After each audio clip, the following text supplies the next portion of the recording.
yang sangat paham dan menghidupi kalau sebagai orang Yahudi, menghidupi hukum Taurat sebelumnya. Kita tahu paham betul hukum perjanjian lama. Semula ketika orang-orang non-Yahudi ikut masuk Kristen sebelum tahun 70, mereka sangat welcome. Tapi ketika tahun 70 kerajaan Bait Allah itu hancur, ada akibat apa secara sosial? Secara sosiologis, orang-orang Yahudi karena kehilangan identitas religiusnya di Bait Allah itu hancur, mereka menjadi eksklusif karena mencari identitasnya supaya tidak harus ada yang menyatukan, maka mereka lebih ke dalam supaya tidak kehilangan identitasnya. Akibatnya makin banyak yang radikal kayak Judaisme.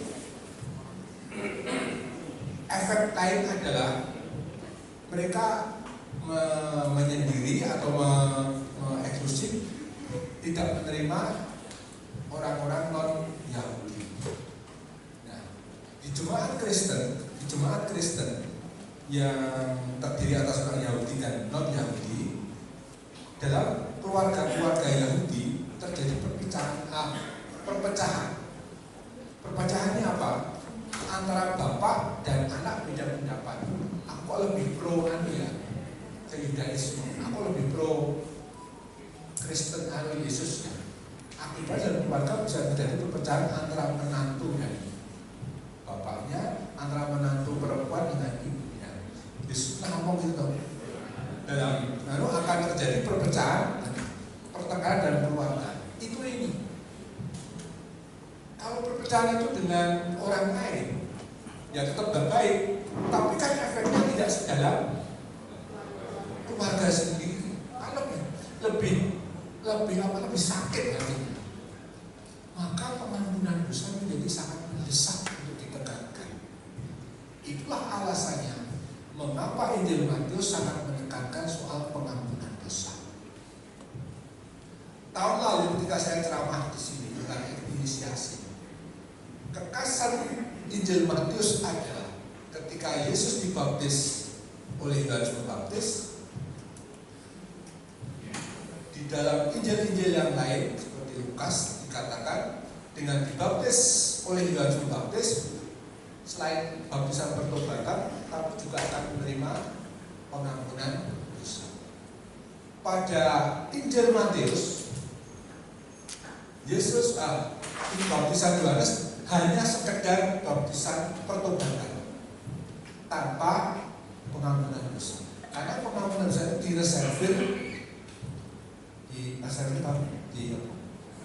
dikhususkan hanya untuk Yesus. Ini kaitannya. Bapak Ibu hal ini jangan lupa, gak apa-apa, saya ikhlas. Sekarang kita masuk yang ini, yang Ekaristi. Ya karena manusia dan cerita semua ada kaitannya. Tema Matius dikatakan sebagai pengampunan dosa. Perhatikan, kalau mari kita buka halaman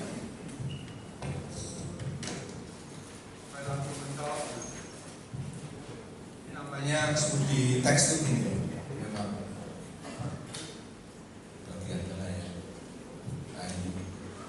Halaman 168.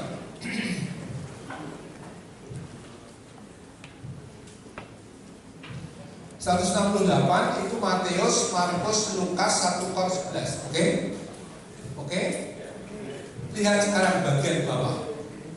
Sabda Yesus atas piala. Di Injil Matius, minumlah kamu semua dari piala ini, sebab inilah darahku dalam perjanjian yang dimakan baru banyak orang untuk pengampunan dosa. Pada Markus, inilah darahku, darah perjanjian yang ditumpahkan bagi banyak orang. Tidak ada kata pengampunan dosa. Pada Lukas dan Paulus sama, yang ditumpahkan bagi kamu, selesai. Ini sudah ukuran bagi setiap kali kamu minumnya, bagi peringan akan aku titik. Gak ada pengampunan dosa. kata-kata pengampunan dosa. Dan itu menarik, mengapa? Jadi cara belajar tafsir seperti ini, kok beda sendiri? Karena ternyata tadi saya katakan latar belakangnya, karena di dalam jemaat Matius itu memang orang-orang podo mengalami perpecahan yang menyakitkan, khususnya dalam keluarga. Nah, sekarang kembali ke sini. Hanya Injil Matius yang ngomong doa Bapa kami ditambahi kata pengampunan. Bila kamu tidak mengampuni, maka coba kita lihat. Tertarik nggak tuh belajar ini? Sakit itu rasanya. Hari ini saya bilang dalam hati, jauh-jauh sakit. Kalau mungkin rumit. Lanjut ya. Di Lukas Matius bab 7 Bapa kami. Itu teksnya bab 6 dari ayat 9, Bapa kami yang di surga, dikuduskanlah namamu, ayat 13, dan janganlah bab 6 ayat 13 di tapi janganlah membawa kami ke dalam pencobaan, tapi bebaskan kami dari yang jahat, karena engkau yang punya kerajaan. Ayat 14 itu nggak ada di Lukas. Matius nambahin, karena jika kamu mengampuni kesalahan orang, kamu juga akan mengampuni kesalahan kamu juga. Namun jika kamu tidak mengampuni orang, Bapakmu juga tidak akan mengampuni kesalahan. Dengan lain kata, Matius itu sangat menekankan soal pengampunan. Sampai sabda pertanyaan Petrus, berapa kali kami harus, itu hanya di Matius. Jadi tema pengampunan dosa muncul berkali-kali dalam Injil Matius, karena itu inti kekasannya di situ. Tadi jelas saja, tadi jelas.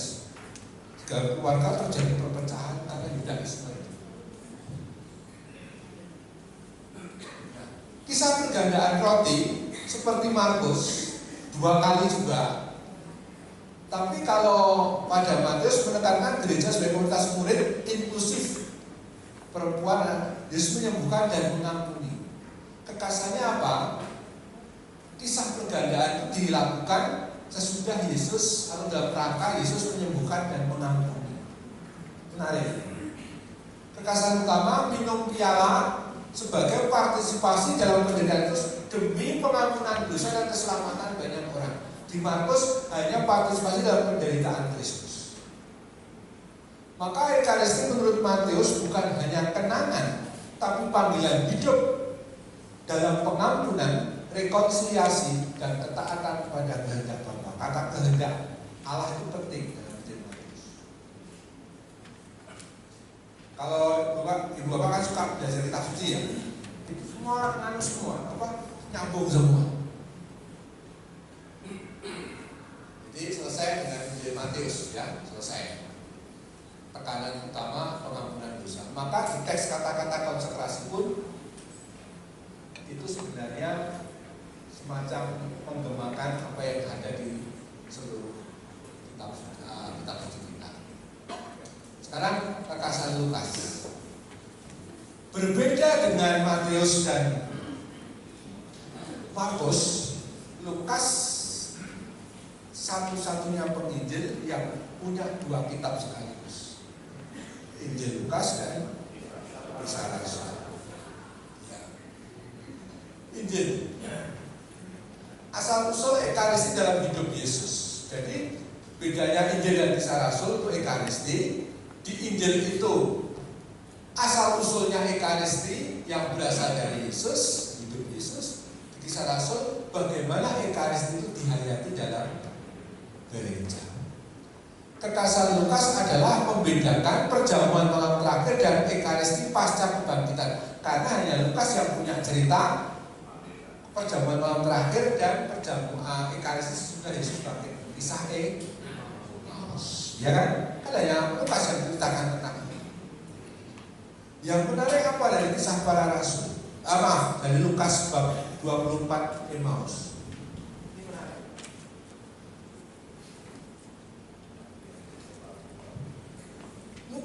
menceritakan bagaimana dua murid Emmaus itu sudah didekati Yesus, sudah melihat Yesus, tapi tidak mengenal. Kata kuncinya melihat dan baru sudah Yesus memecahkan roti, para murid barulah terbuka, dan saat itu mereka mengenal Yesus. Dan kata mengenal pun diulangi lagi ketika mereka bercerita kepada para rasul sudah kembali ke Yerusalem. Ayat 35. Lalu kedua orang itu pun menceritakan apa yang terjadi di tengah jalan dan bagaimana mereka mengenali Dia pada waktu Ia mecah-mecahkan roti. Dan dengan lain kata, melihat itu belum tentu mengenal. Ketika mereka melihat Yesus dekati, mereka tidak mengenal bahwa itu Yesus. Tapi mengenal itu bahkan tidak melihat pun secara langsung bisa mengenal.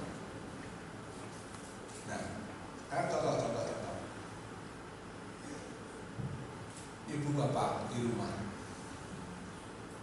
kalau ibu sedang di ruang tengah, lalu ada suara mobil berhenti, terus buka pintu gerbang pelan-pelan, lalu buka pintu jendela, ngapain? Tanpa melihat, mengenal kalau dia suami. Tapi kalau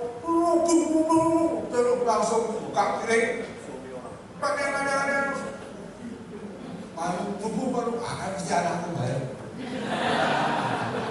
Kau mesti makan. Itu kalau anak sing nomor loro nek teko golek ibu dhisik pakai makan. Tanpa melihat tapi bisa mengenal. Karena mengenal itu lebih mendalam. Dengan lain kata, begitu pula ketika mereka melihat Yesus, dua murid Emmaus tidak mengenali. Begitu mengenali. Lukas mau mengatakan, saudara-saudari yang tidak mengalami Yesus seperti 12 rasul dan para murid tadi, tenanglah. Kalian tidak melihat Yesus seperti para rasul tadi, tapi kalian mengenali Yesus saat pemecahan alias saat Ekaristi kalian mengenali. Tanpa harus melihat kumisnya, brewoknya. Nanti kalau bos itu gambarnya Tuhan Yesus beneran, wah, medeni.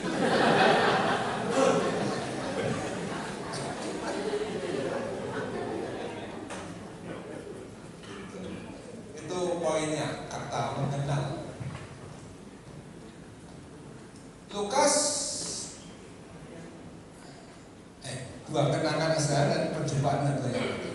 Lukas menampilkan banyak perjamuan makan Yesus dengan para pendosa, orang Mesir, para murid hingga Emmaus. Itu kekasan Lukas. Nah, sekarang saya mau masuk. Bagaimana sebenarnya Injil Lukas sudah memperkenalkan Yesus sang Ekaristi sejak awal? Kenapa?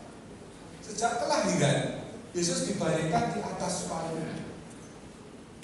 Palungan itu dari kata fagu,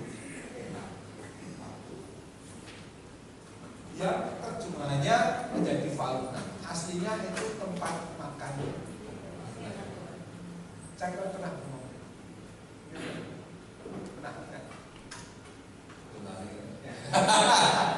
Saya ingatkan. Jadi Yesus yang lahir ditempatkan di atas tempat makan hewan. Hewannya apa waktu itu? Domba. Bagi kacamata orang Kristen, kami ini adalah kawanan domba dan Yesus adalah sang gembala. Maka Yesus ditempatkan di atas palungan. Sebenarnya mau mengatakan Yesus itu adalah makanan bagi domba. Dalam gereja Katolik, dalam poin tempat kita, kapan Yesus jadi makanan kita? Dengan lain kata, sejak awal pun sebenarnya Yesus diperkenalkan sebagai makanan atau Ekaris. Udah itu paham. Jadi ternyata sejak awal mula Lukas sudah memperkenalkan Yesus sebagai Sang Ekaris dengan permainan kata fagu atau tempat makan. Kata percaya. Menarik. Jadi Ekaris sampai akhir seperti itu. Kata kunci Lukas, nah tadi sudah saya katakan. Markus Matius dengan kata mengucap berkat. Sayangnya LAI terjemahannya mengucap syukur sama.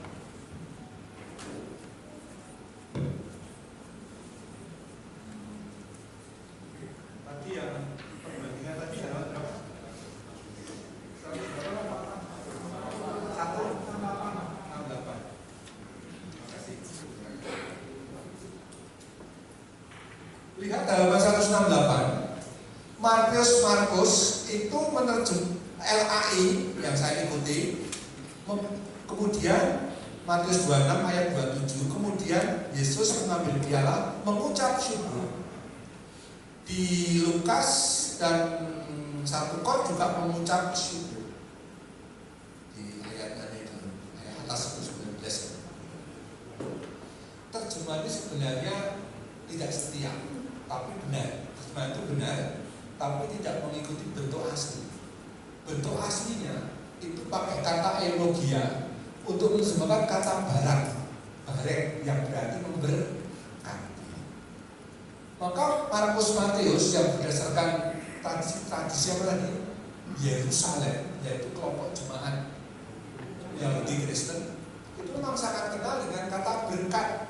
Berkat dalam konteks Yahudi itu timbal balik. Allah memberkati umat pun memberkati Allah. Kok bisa Romo? Karena berkat dari Allah itu kami terima umat dan kami kembalikan sebagai berkat dalam arti ungkapan syukurnya, tapi hanya menanggapi berkat, bukan dalam arti umat lebih tinggi dari Allah, tapi ikut memberkati tegese menjadi cerminan kami itu memantulkan kembali apa yang kau berikan, yaitu berkat. Itu teologi Yohanes.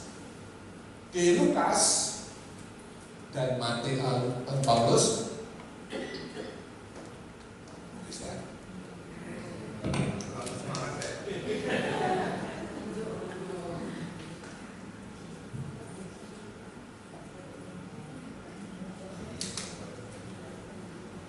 mengucap syukur. Nah, tidak menggunakan kata eulogia tapi eukaristia. Kata ekaristi, akarnya dari kata karis. Karis itu artinya rahmat. Ekaristi sebagai tanggapan atas rahmat Allah. Maka Lukas menegaskan bahwa identitas gereja tidak lagi bertumpu pada usul-usul teknis dan ritual lama. Bagi orang Markus Matius itu menggunakan kata berkat karena mereka terikat dengan ritual lama, yaitu orang Yahudi. Di Lukas jemaatnya kan tidak terikat pada hukum Yahudi dan lebih diikuti oleh kelompok bangsa-bangsa dari mana-mana. Karena nggak ada ikatan dengan asal usul Yahudi itu, maka menggunakan kata rahmat ekaristia itu. Lalu berupa dari asal usul etnis atau ritual lama, melainkan pada rahmat Allah yang dirayakan dan dikatakan sebagai perjanjian baru. Karena dalam perjanjian baru dari mana? Yeremia 31. Saya soalnya susu uji mahasiswa itu mau tanya tapi saya ngomong jawabannya dulu. Saya bingung saya tanya gimana nih? Apa nggak jadi aku udah jawab sendiri. Yang lain. Saya tadi mau tanya perjanjian baru itu teks dari mana? Istilah dari mana? Jawabannya Yeremia 31 tentang pemulihan Israel tapi dengan segala bangsa. konteksnya memang lebih luas. Nah ini ya. Jadi Ekaris itu ada unsur rahmat, bersyukur atas rahmat yang kita terima. Puncak Kas Yesus dikenali dalam pemecahan roti. Kata dikenali sudah saya jelaskan tadi. Maka Ekaris menurut Lukas menghadirkan Kristus yang bangkit, membentuk persekutuan dan memutus gereja, membatalkan pertobatan dan pengampunan dosa. Baca kesimpulan Laverdir 236.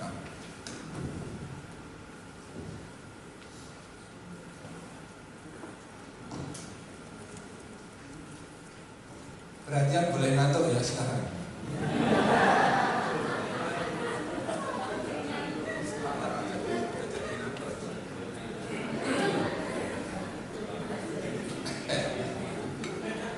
Halaman 236. Pesan Lukas jelas, itu dari Laverdir itu ya. Bagi mereka yang menerima Injil tentang sengsara kebangkitan, Yesus yang bangkit dapat dikenali dalam pemecahan roti. Bagi Lukas Ekaris adalah pemecahan roti, suatu peristiwa berbagi dalam mana para peserta memuji Allah dan mengarahkan budi mereka dalam ucapan syukur. Terutama dalam peristiwa itulah Yesus yang bangkit hadir bagi komunitas yang berhimpun dan dikenali oleh para anggotanya. Namun hanya jika mereka hadir baginya sebenarnya hadir bagi mereka. Dong betul? Mesti betul. Perhatikan. Terutama dalam peristiwa itulah Yesus yang bangkit hadir bagi komunitas yang berhimpun dan dikenali oleh para anggotanya. Namun hanya jika mereka hadir baginya. Tegesnya gelem teko bisa. Nek teko bisa ya orang gelem lah bakal ketemu Tuhan dan tidak mengenali Tuhan dalam Ekaris. Ya orang bisa. Sebagaimana ia hadir bagi mereka. Itu maksudnya. Jadi orang juga perlu datang ke gereja. Meskipun kalau hari raya, tadi saya diceritani Pak Moko sama Bu Teresia, 3 jam sebenarnya sudah cerwor, kursi. Jam ibadah Jumat Agung jam 3, jam 12 sudah harus masuk gereja. Nunggu 3 jam, wah lama banget ya. Hah? Ada joki? Lihat ya.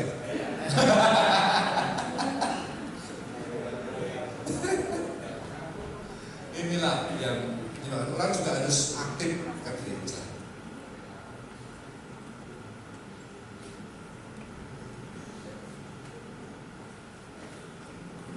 Lalu lanjut. Aja Yohanes sekarang. Yohanes tidak menulis kisah itu seperti sinoptik, sebagaimana gantinya Yohanes menulis melalui pembasuhan kaki, roti hidup dan perjamuan dengan Tuhan. Saya menulis di situ berkaitan dengan Injil Yohanes. Lihat halaman 239.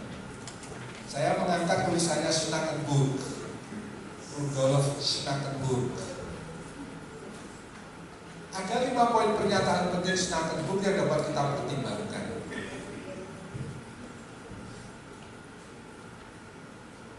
Pertama, Yohanes memang sering melewatkan banyak hal atau mengandaikan begitu saja apa yang diceritakan dalam Injil Yesus. Beberapa contoh lain, baptisan Yesus oleh Yohanes Pembaptis, banyak penyembuhan di Galilea ataupun banyaknya aktivitas orang di Galilea. Banyak tema penting bagi komunitas sama sekali diabaikan, tidak diceritakan oleh Injil Yohanes. Teori awal bahwa tujuan Yohanes adalah melengkapi Injil Sinoptik ini telah ditinggalkan, bukan karena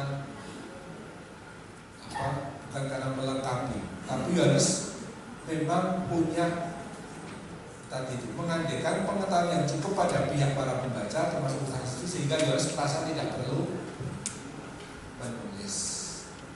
B. Halaman 240. Yohanes mengungkapkan apa yang penting baginya, sekalipun ketika Yesus sudah menyajikannya dengan jelas. Ada Yohanes 6, kisah perjalanan besar, Yesus berjalan di atas air, mengaku Petrus juga itu. Mengapa Yesus melewatkan begitu banyak, tapi sudah menyertakan bahan lain dengan uraian yang lebih tinggi. Misalnya Yohanes 6 itu tentang roti hidup kan panjang banget. Jawabannya jelas, ya terlalu berkepentingan dan suatu penafsiran, dan memang dengan penafsiran sendiri yang berada di wawasan kristologis yang benar. Kemudian dengan membuat penafsiran sendiri atas hidup dan karya Yesus menurut kepentingan teologis pokoknya, yaitu fokus ke kristologi mengenai siapa Yesus. Contohnya Yohanes 6. Itu lebih berbicara tentang siapa Yesus.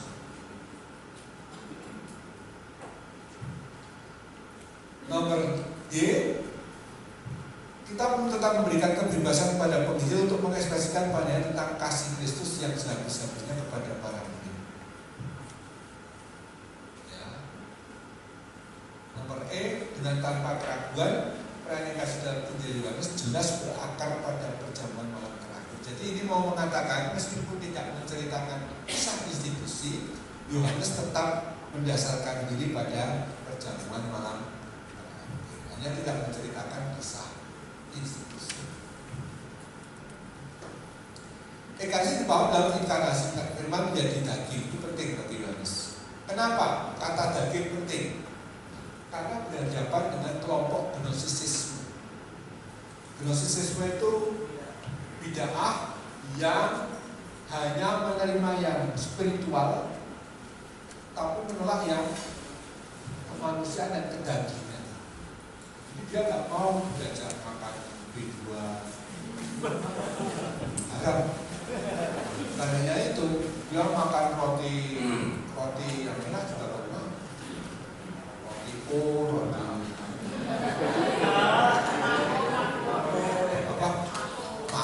mako itu dulu kan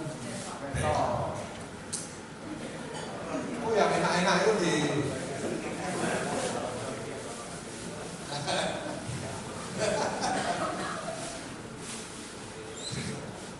maka untuk menekankan bahwa daging pun itu diterima dalam pewahyuan iman kita, maka rumusan daging dipakai saras dalam bahasa Indonesia. Ekaristi sebagai ganda sasada yang menjadi manusia. Kekasan teologi Yohanes dalam Yohanes tentang ekaristi. Pusat teologi ekaristi Yohanes ada pada teks Yohanes 6. Yesus menyatakan, akulah roti hidup.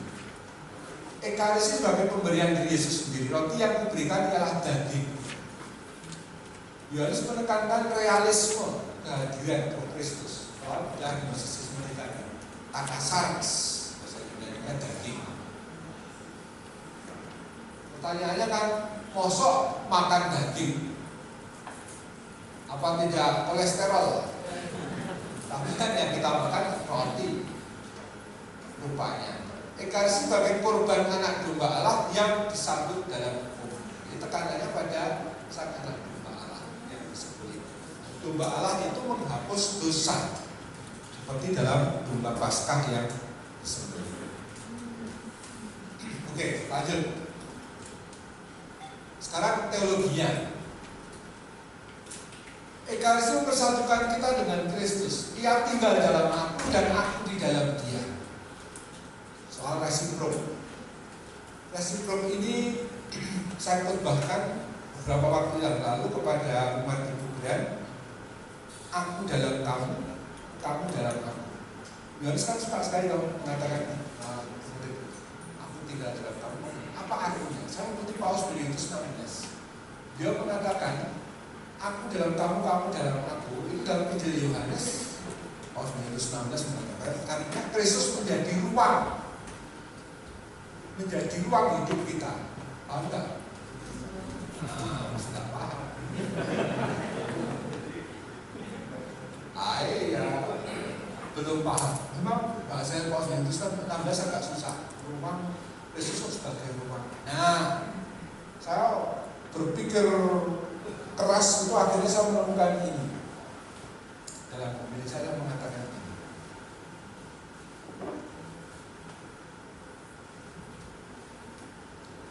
Hidup kita bergantung pada Kristus seperti fungsi handphone bergantung pada sinyal.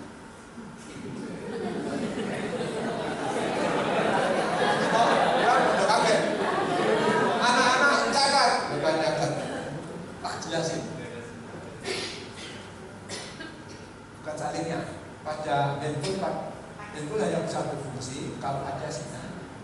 Hidup kita pun tetap bisa hidup tanpa Kristus, tapi hidup sebagai manusia biasa, bukan sebagai Kristiani. Tapi hanya bisa menghidupi nilai-nilai kekristenan, kasih, pengorbanan bergantung pada Kristus. Kayak handphone itu harus ngeling ke Kristus.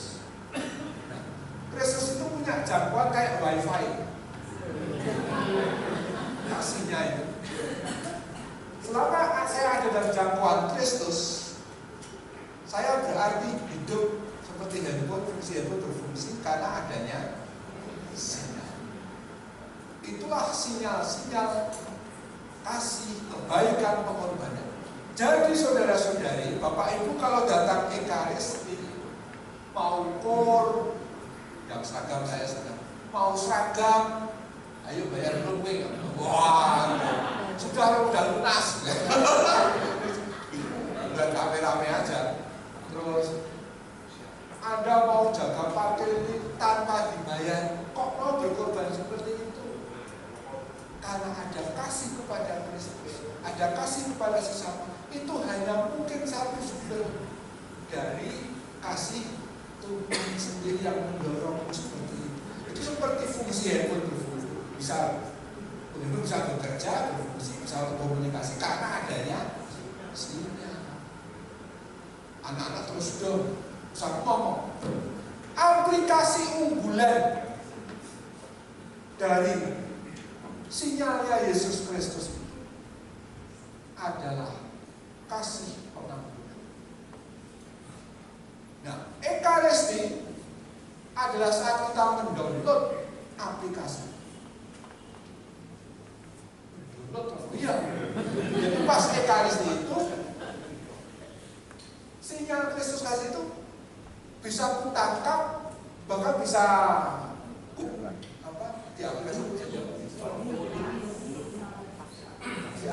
di-download, di-unduh, di-install, kemudian bisa digunakan. Maka saudara-saudari, coba Bapak Ibu kok tetap bertahan bisa mengampuni suami istri yang bersalah, pada anak-anak yang berkali-kali jelehi tapi kok tetap anakku. Jadi anak-anak saya kalau dalam peribadatan masa gede, masih kecil nyenang-nyenangnya terus. Begitu usia berapa ini? 10 remaja, wah habis pakai rambut. Ini kok tetap kita, karena Anda mengampuni. Dari mana itu? Itu hasil downloadan pas dengan misi.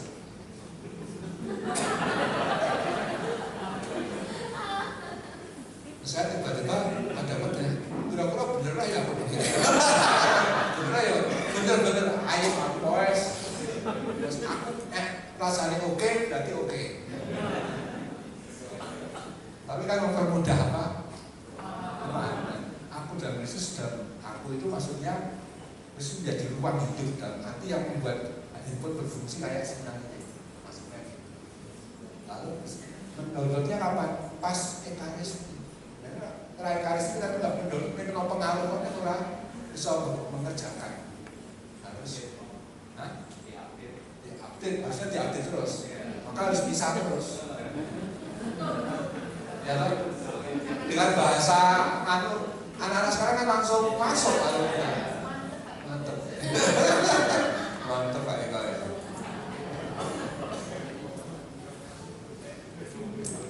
Eka ini sebagai karunia hidup kekal. Siapa makan nanti akan hidup selama-lamanya.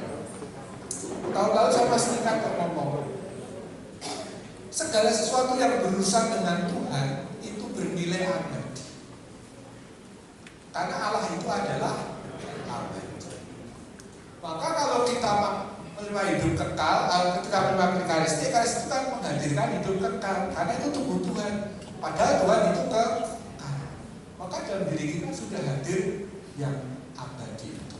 Ekaristi menuntut iman, membuka orang pada Kristus. Ekaristi memperdalam iman secara sakramental. Sakramental artinya dalam bentuk tanda. Kristus hadir dalam bentuk tanda, simbol berupa roti dan anggur.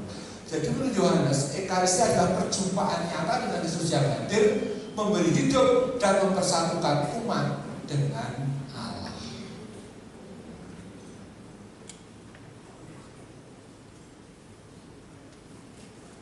Nah, sekarang kisah para rasul. Saya ingatkan kembali, Lukas adalah satu-satunya penginjil yang masih punya tutuki. Tutuki bahasa Jawa. Indonesia apa? Tutuki. Lanjutan. Inggrisnya to be continued. Inggris mah berarti Jawa rado. Tutuki. Ya tak? Tutuki. Terus simple. Ya itu. Nah, Ekaristi dalam Injil itu menunjuk pada asal usulnya dari Yesus, pada Kisah Rasul mengenai penghayatannya dalam gereja. Ekaristi meresapi seluruh hidup gereja perdana, baik Pentakosta, para injil, pertumbuhan gereja hingga misi ke ujung bumi. Ingat, Yesus berkata kepada para murid di Kisah Rasul bab 1 ayat 8, dan kamu adalah saksiku mulai dari Yerusalem, Yudea, Samaria sampai ke ujung bumi. Kita tahu ke ujung bumi itu maksudnya Roma waktu itu, yang mewakili Bantul, Jogja, itu maksudnya. Aku kan belum terpikir.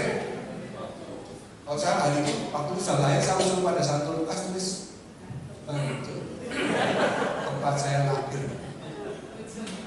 Ujung tahun, karena ujung bumi ya. Ciri khas Lukas, Ekaristi sebagai perjamuan dan Kristus yang bangkit. Pemecahan roti sudah menjadi istilah khas di gereja perdana. Nah, ini khotbah saya hari Kamis kenaikan Tuhan kemarin. Saya bilang begini pada umat, ini khotbah saya pertama kali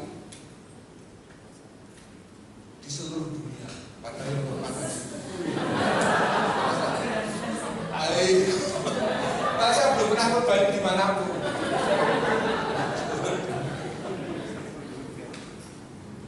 Kenapa? Nah, saya ikuti, mari kita ikuti.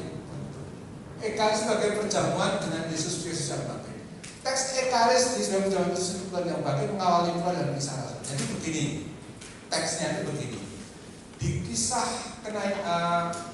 waktu kita misa kenaikan Tuhan, dibacakan selalu kisah bab 1 ayat 1 sampai 11 boleh? Ya 11. Di ayat 3, kepada mereka Yesus menunjukkan dirinya setelah penderitaannya selesai, dan dengan banyak bukti ia menunjukkan bahwa ia hidup. Sebab selama 40 hari ia berulang-ulang menampakkan diri dan berbicara kepada mereka tentang kerajaan Allah. Ayat 4. Pada suatu hari ketika ia makan bersama mereka, ia melarang mereka meninggalkan Yerusalem dan menyuruh mereka tinggal di situ menantikan janji Bapa, yang sebagaimana dikatakannya telah kamu dengar dan sebagainya. Saya berhenti pada teks itu.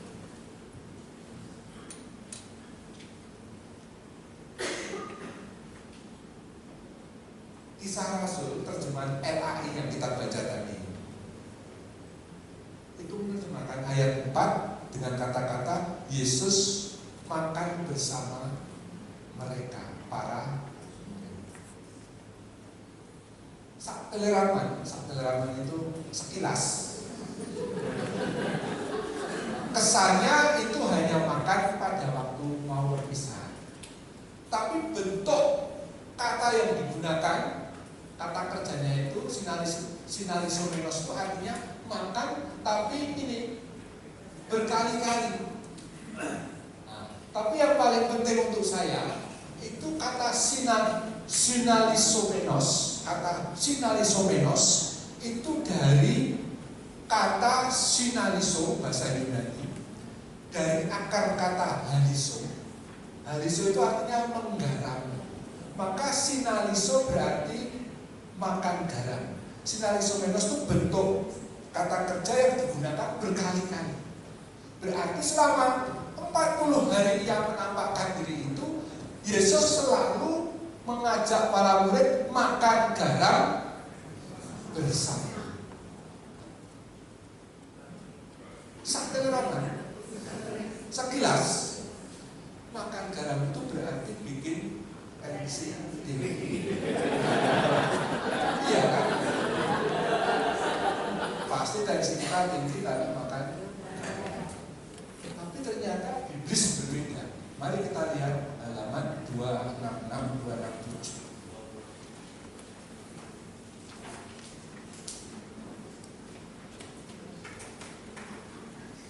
265 dulu ya.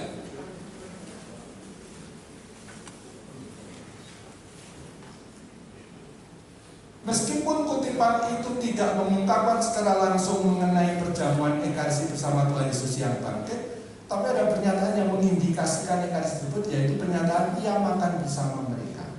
Teks kisah para rasul di atas menunjukkan bahwa Yesus menampakkan diri berkali-kali selama 40 hari. Pada saat Yesus menampakkan diri optanomenos secara berkali-kali, diceritakan kalau Yesus makan bersama-sama sinalisomenos dengan para murid. Kata sinalisomenos, kata kerja Yunani sinaliso, yang merupakan participle present, bentuk medio pasif, artinya tindakan itu dilakukan berkali-kali, bukan hanya sekali saja selama 40. Oke. Secara harfiah, kata kerja Yunani sinaliso berasal dari kata syn, artinya solidaritas, syn, bersama. Dan kata kerja haliso, menggarami, memberi rasa, memulihkan, menegaskan cita rasa. Oleh karena itu kata sinaliso berarti makan garam bersama. Nah, saya jelaskan ini. Dalam dunia kuno, termasuk zaman perjanjian baru, makan garam menunjuk pada keakraban, persahabatan, dan ikatan perjanjian. Pada waktu itu garam sangat dihargai sebagai pengawet, obat dan penyedap. Apa-apa makanan, apalagi ikan, supaya awet diapain? Digaram. Maka garam itu punya fungsi mengawetkan dan memurnikan. Memurnikan punya apa? Membersihkan dari bakteri-bakteri penyakit. Jadi makan garam itu tentu saja tidak makan garam semua. Hanya tensi kabel, stroke kabel. Tapi lebih untuk garamnya sedikit. Tapi namanya itu menjadi perjamuan ikatan garam. Untuk apa? Untuk menunjukkan ikatan persahabatan mereka itu supaya awet dan murni, tidak direcoki oleh motivasi-motivasi yang tidak benar. Oke? Ya. Lihat kutipan dari kitab Bilangan itu, halaman 265 paling bawah.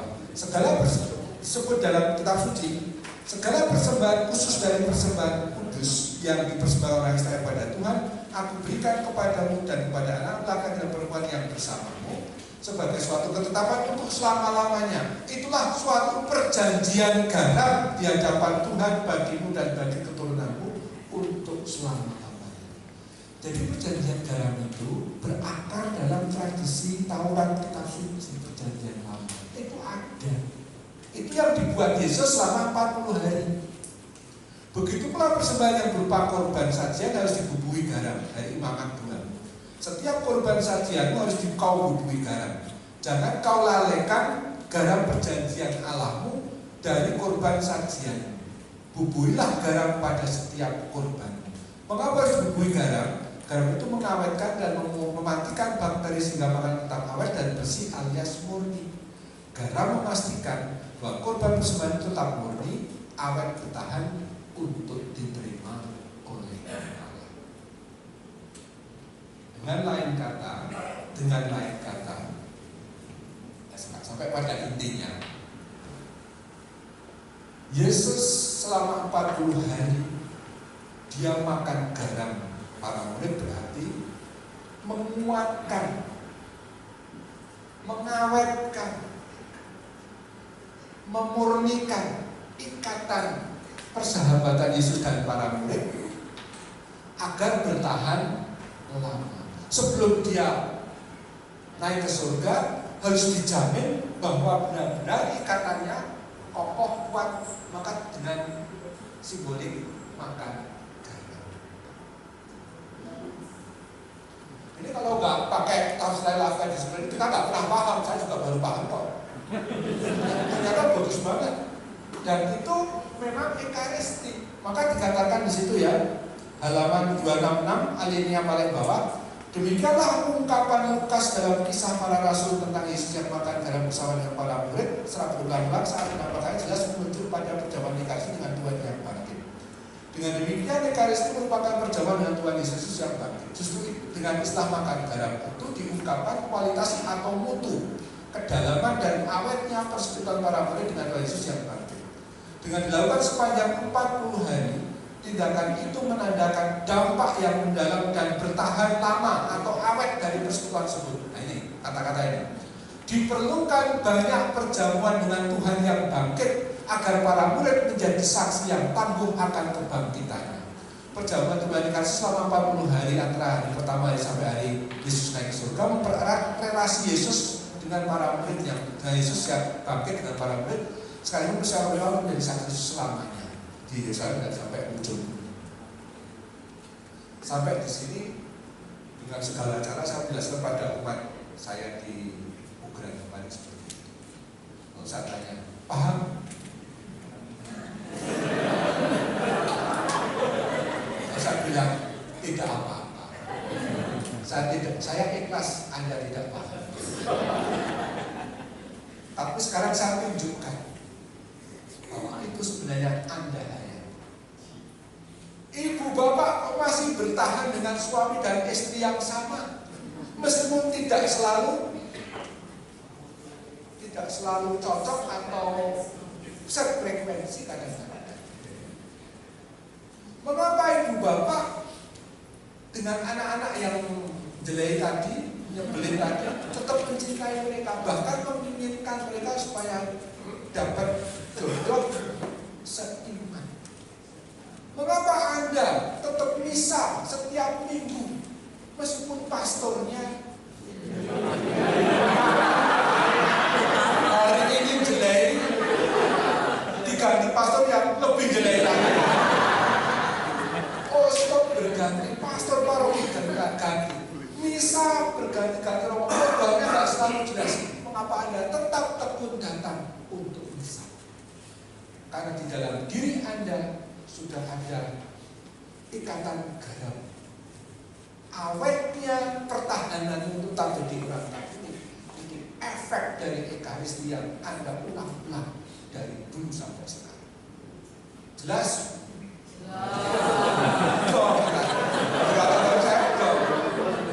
Jadi hanya dari kata sinalisomeno saya khotbah hampir 20 menit 40. Dan ternyata beberapa lalu saya, terima kasih, saya baru paham mengapa saya tetap bertahan dalam iman saya meskipun tidak selalu mudah. Ternyata ekaristi yang saya rayakan itu sadar nggak sadar itu membuat awet hubungan saya dengan Yesus. Itu poin.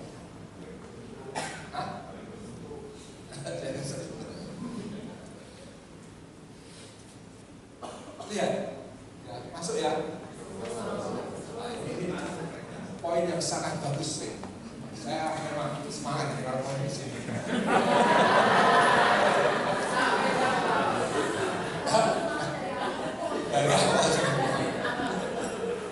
Ini belum, masih ada lagi yang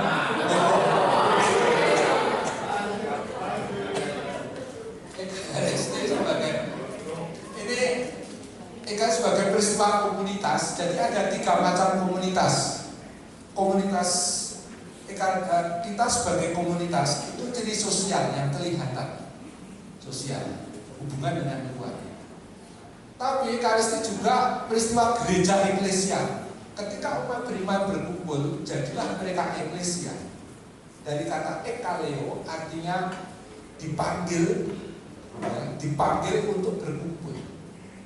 Nah itulah gereja itu umat yang dikumpulkan oleh Allah untuk menyembah Allah, yang puncaknya saat menyembah Tuhan dalam Ekaristi. Dan semua akhirnya mengalir dari yang paling dalam, namanya koinonia. Persekutuan dengan Kristus terjadi paling dalam, dan karena persatuan dengan Kristus kita membentuk gereja, dan gereja ini kemudian menjadi komunitas sosial yang bersaksi kepada orang lain. Gerakan yang tumbuh dari dalam keluhan. 3. Ekaristi sebagai sumber kehidupan dan pertumbuhan gereja. Ekaristi sebagai awal kesadaran misi gereja, sumber dan jantung kehidupan para murid, dan pangkal tolak seluruh pertumbuhan gereja selanjutnya dari desa Bidana hingga sampai di ujung bumi. Semua bersumber kekuatannya dari Ekaristi. Nah, sekarang sampai pada gong yang lain yang saya anggap ini khotbah saya waktu Hari Raya Paskah. Jadi saya itu kalau khotbah selalu ada teologi-teologi baru yang saya sampaikan ke umat, lepas paham agak paham, saya selalu bilang kalau ada yang paham, saya ikhlas, skip aja.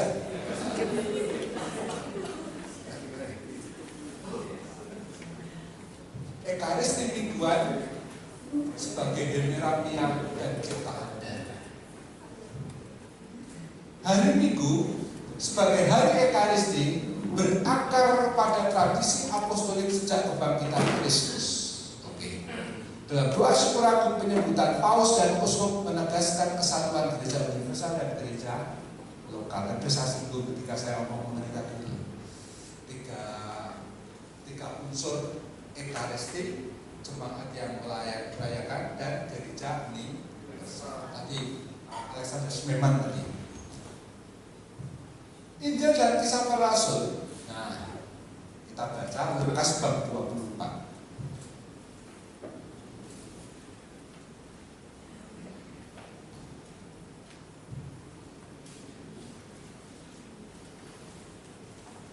Lukas bab 24 ayat 1.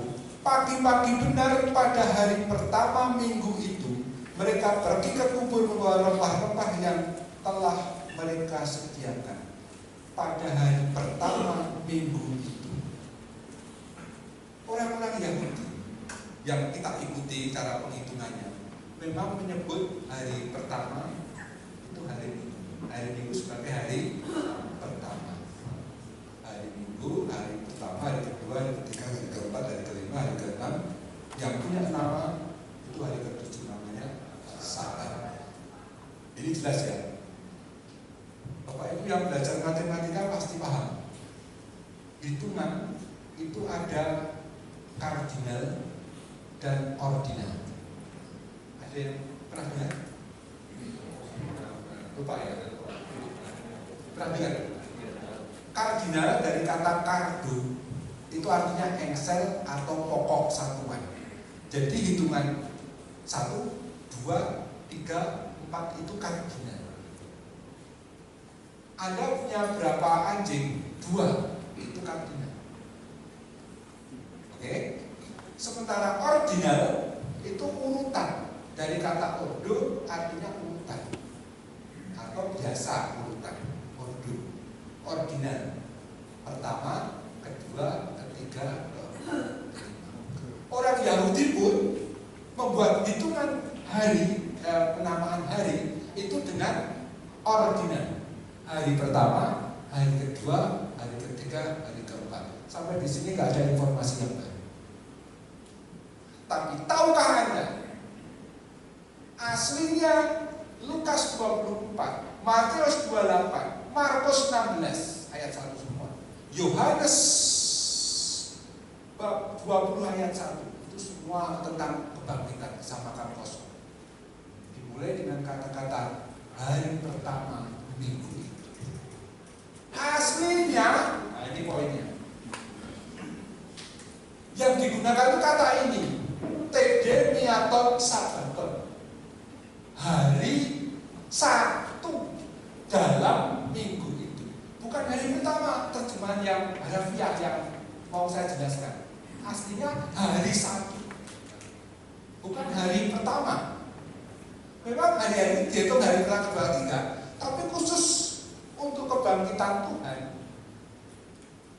khusus kebangkitan Tuhan, hari kebangkitan Tuhan, itu digunakan kata hemeramia. Dan hemeramia, hitungan kardinal, bukan sekedar hari pertama, hitungan kardinal secara kronologis.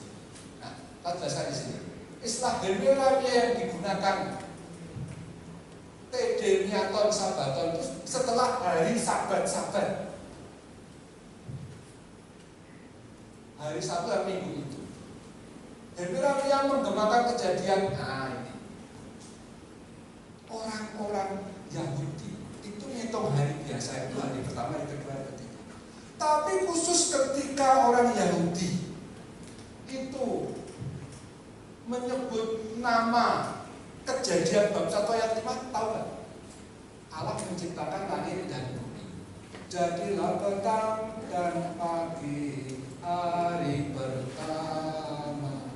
Aslinya itu Yom Ekad. Yom Ekad itu terjemahan Yunani-nya digunakan oleh kelompok Septuaginta, kelompok Yahudi yang menerjemahkan Ibrani ke Yunani tidak menggunakan ordinal, tapi Yom Ekad diterjemahkan hari Sabtu. Kenapa hari Sabtu? Karena hari Sabtu itu menandai ketika segalanya belum mulai. Itu awal mula dari segala sesuatu ketika Allah mulai mencipta. Nah, mengapa penginjil menggunakan hari Sabtu khusus untuk kebangkitan Tuhan? Kalau mengatakan Tuhan mencipta kembali secara baru dalam Kristus. Dalam khotbah saya, Allah itu merestart. Saking bingungnya Tuhan Allah, orang diciptakan apa berdosa terus. Ini bicaranya supaya dari benar. Riset kayak salah dibangkitkan. Nah, ini paham? Tercerahkan. Ternyata kebangkitan Tuhan itu saat Allah merestart, mengembalikan, tapi semua dalam Kristus. Hanya karena Kristus ada ciptaan baru. Maka Paulus juga mengatakan kita menjadi ciptaan baru dalam Kristus.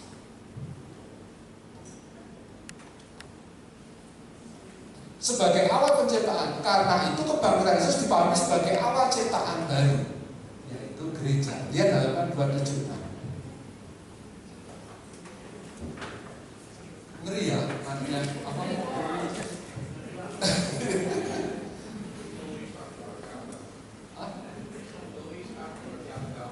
Iya, ini justru saya juga nggak pernah membaca, baru ya kemarin karena studi dan Tuhan menunjukkan literatur yang sangat bagus untuk saya sehingga bisa saya sharekan dalam buku.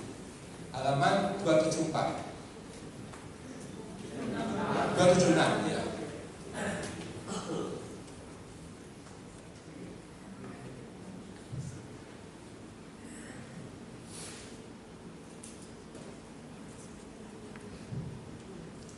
Alinea kedua, kita perjelas pernyataan terakhir atas mengenai terjemahan harafiah untuk bahasa Yunani Tedemiaton Sabaton, yakni pada satu dari sabat-sabat. Kata mia amat penting kita mengerti dalam konteks bahasa Yunani yang berbentuk feminin karena mengikuti ungkapan kata yang tidak disebutkan secara eksplisit, yakni kata Yunani hemera. Oleh karena itu maksud ungkapan Tedemiaton Sabaton jelas menunjuk pada hari Sabtu dari sabat-sabat. Kata sabat-sabat cuma bentuk jamak dari kata sabaton, lebih menunjuk satu unit waktu yang utuh dalam satu pekan 7 hari, yaitu hari Sabat ke Sabat berikutnya. Kalau kita perhatikan, bukankah ungkapan hari Sabtu sebagai terjemahan harafiah dari tulisan Inggris Yunani Yeremia terdengar asing bagi telinga kita?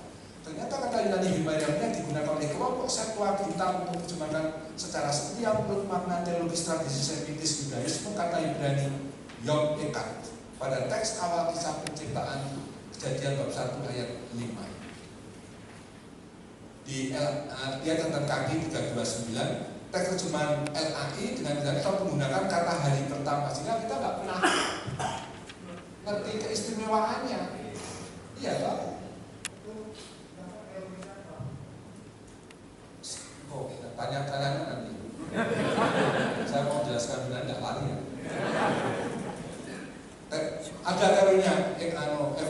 kamu ada saya Naverdi baca sendiri nanti bukunya. Ada, saya punya di apa di. Para penerjemah Yahudi kelompok Septuaginta dengan amat sadar menggunakan kata hari Satu yang merupakan bilangan kardinal dan bukan ordinal pada awal penciptaan. Karena mempertahankan makna teologis penting yang mau diungkapkan pada sekitar kejadian. Makna teologis hari Satu pada kisah penciptaan adalah awal kosmis. Awal mula Allah memulai penciptaan. Singkatnya hari asal usul, hari awal sesuatu atau titik awal penciptaan. Allah hadir memberi komentar ini. Dengan memakai bilangan kardinal bukan ordinal, ungkapan hari Satu dalam minggu merupakan suatu pernyataan teologis yang mengaitkan kebangkitan Yesus, pewartaannya dan pengalaman Tuhan yang mungkin dengan hari pertama ciptaan baru.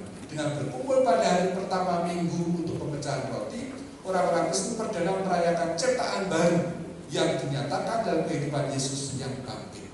Dalam pemecahan roti itu mereka sekaligus ikut ambil bagian dalam ciptaan baru tersebut. Dengan kata itu artinya, masih ada terjemahan tulisan saya agak panjang, bisa dibaca sendiri. Intinya hari Minggu saat kita merayakan Ekaristi itu saat kita merayakan gereja sebagai ciptaan baru. Hari Satu berarti saat Allah merestart secara baru melalui kebangkitan Tuhan. Kebangkitan Tuhan kita rayakan dengan cara merayakan Ekaristi. Karena Ekaristi itu perayaan dengan Tuhan yang baru. Yes, ya? Ya, hari Sabtu. Hari Sabtu. Ini mungkin nyanyi. Hah? Apa? Dewan, bukan di first day, tapi Dewan. Dewan paroki.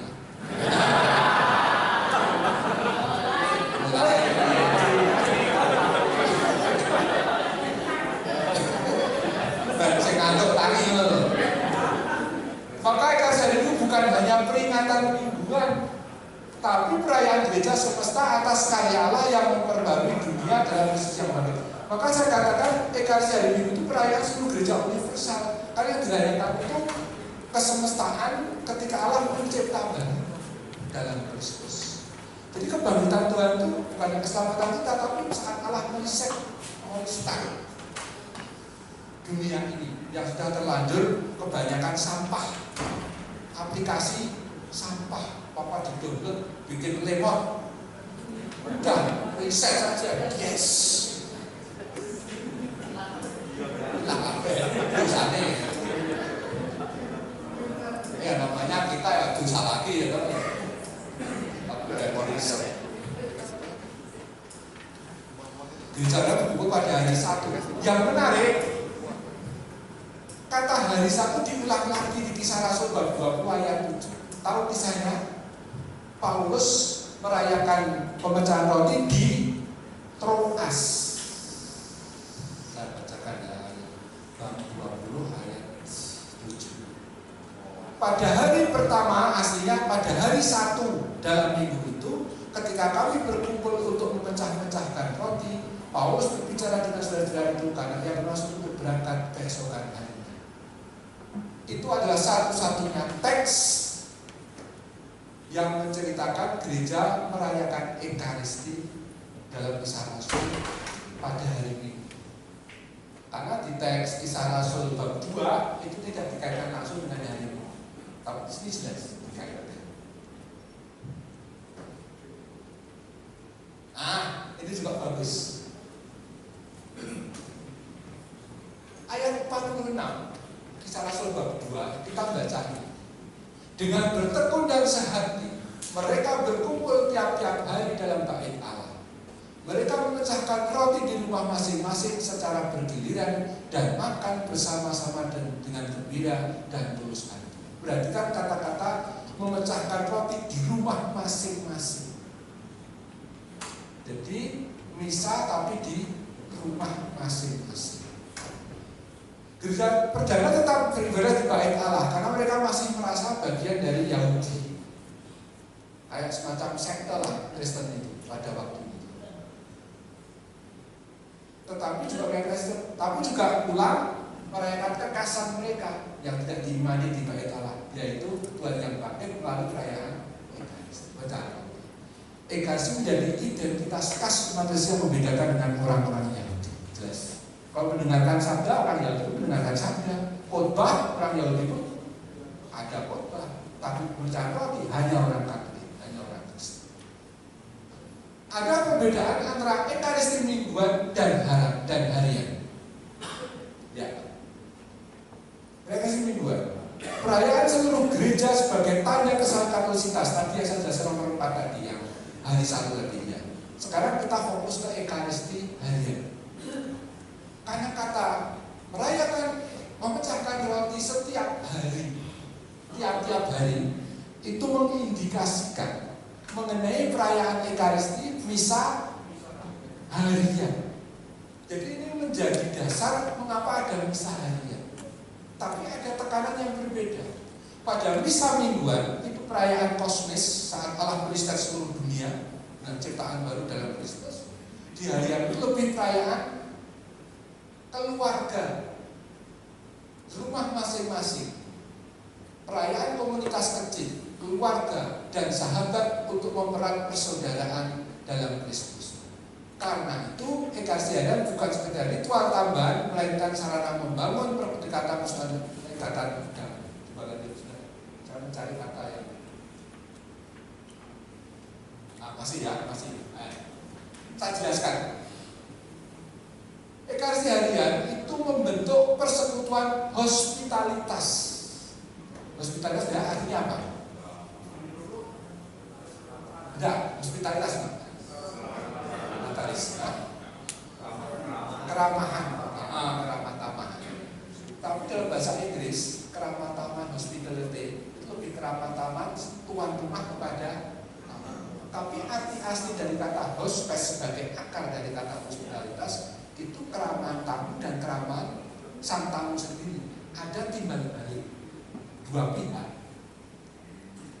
Yaitu keterbukaan menerima sama, terutama orang asing. Kan orang yang rapuh. Orang asing dimanapun kan rapuh, tidak punya apa-apa. Seperti saya di sini kan orang asing.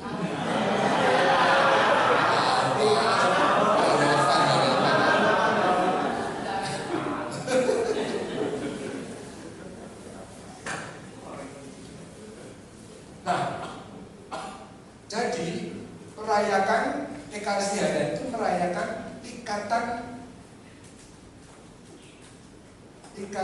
persahabatan pertama antar anggota yang dekat. Maka misa harian itu kan hanya terutama yang biasanya sudah usia nggak punya kerjaan ya.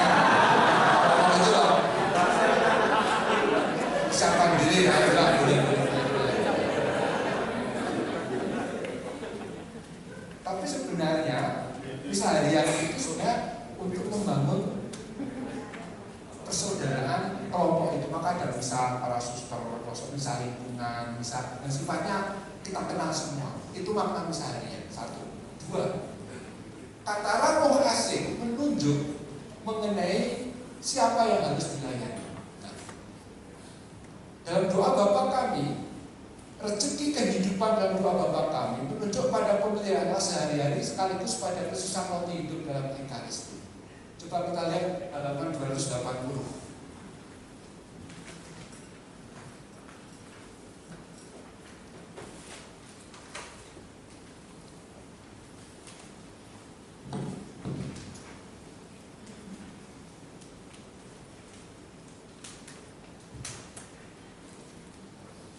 Nomor ketiga, Ekaristi harian sebagai perayaan persekutuan hospitalitas bukan sekedar membentuk komunitas yang jatuh ke ritual liturgi belaka, melainkan menghayati tantangan hidup sehari-hari dengan mengandalkan rezeki kehidupan. Ungkapan rezeki kehidupan berkaitan dengan doa Bapa kami yang kita yang dalam bahasa Indonesia berbunyi, berilah kami rezeki pada hari ini. Bagian doa Bapa kami ini menerjemahkan teks Latin, panem nostrum quotidianum da nobis hodie. Give us this day our daily bread. Kok bunyinya tidak? Oh, itu air ya. Oh, dispenser ya. Kita kita tinggal mengingat apa yang sudah dijelaskan dalam buku ini mengenai kata-kata our daily bread, yang aslinya menerjemahkan kata British roti Epiusios kami tadi ya, dalam doa Bapa kami. Dalam konteks umat Israel dan Yudaisme, istilah roti melampaui arti harafiahnya sebagai makanan pokok, tapi menunjuk seluruh pemeliharaan hidup, yaitu makanan, minuman, dan seluruh rezeki kehidupan yang menopang keberadaan manusia. Di satu pihak, doa kami dengan istilah roti Epiusios kami menunjuk permohonan karunia Ekaristi Yesus sang Ekaristi, yang roti hidup yang tersambung dalam komuni tadi kan. Dan pihak dengan pilihan diksi rezeki kehidupan, Ekaristi mengungkapkan kepercayaan harian mengenai Allah yang menopang kehidupan kita umatnya setiap hari dari hari ke hari.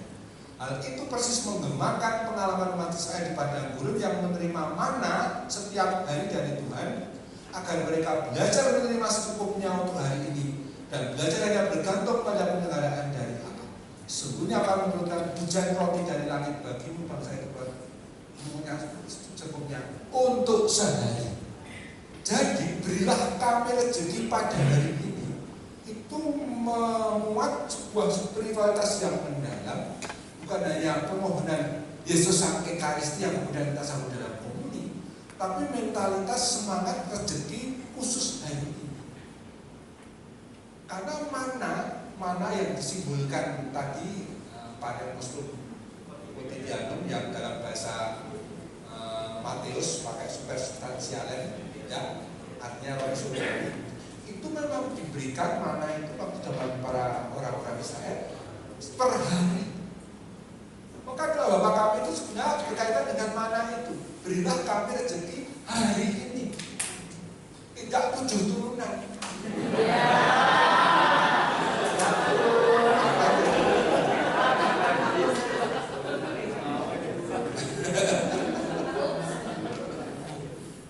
Jadi selain doa Bapa kami menunjukkan makna Ekaristi, juga menunjukkan kerendahan hati kita pertama bergantung pada Allah.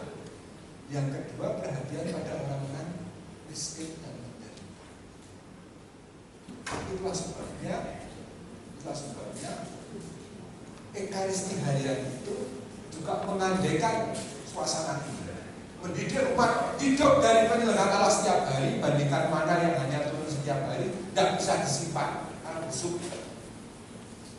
Menerima dan berbagi, karena para murid dikatakan dan mereka saling berbagi apa yang mereka miliki, dan mengubah itu menjadi solidaritas ternyata dalam kehidupan sehari-hari, khususnya mereka yang miskin dan menderita. Saya akhiri dengan nomor 6. Ekaristi itu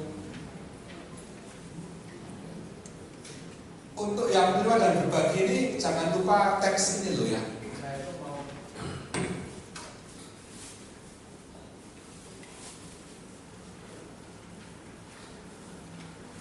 Kisah Rasul bab 4 ketika dikatakan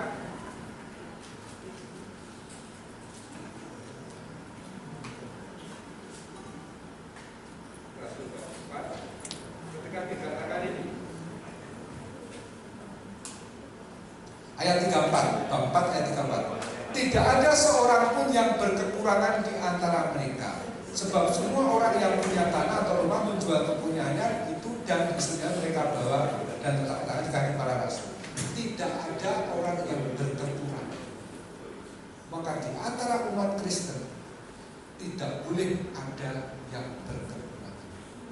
Kalau ada orang Kristen kaya, sampingnya orang miskin, itu orang Kristen itu keblinger. Keblinger itu tersesat, tidak benar. Yang benar orang Kristen itu selalu berbagi. Maka orang Kristen tidak pernah bisa melihat kemiskinan, tidak pernah bisa melihat orang yang tersinggung.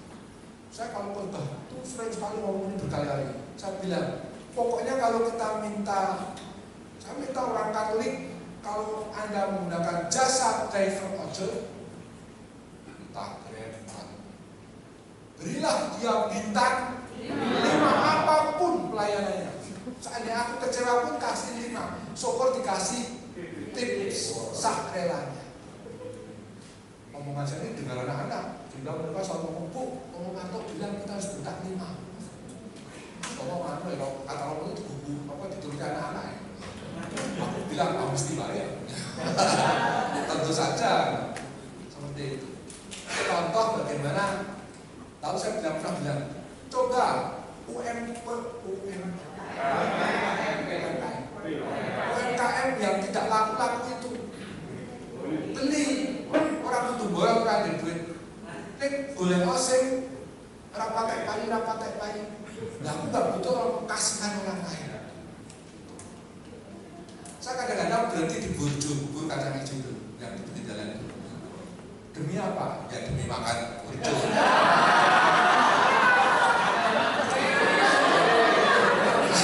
Tapi bayarnya ternyata diminta berapa cuma 14.000 berapa ya?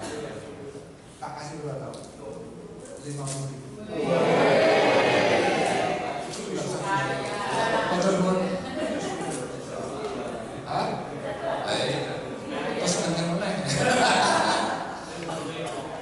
Tapi ya tak selalu kadang 20.000 kadang, tapi mesti akan muncul lagi.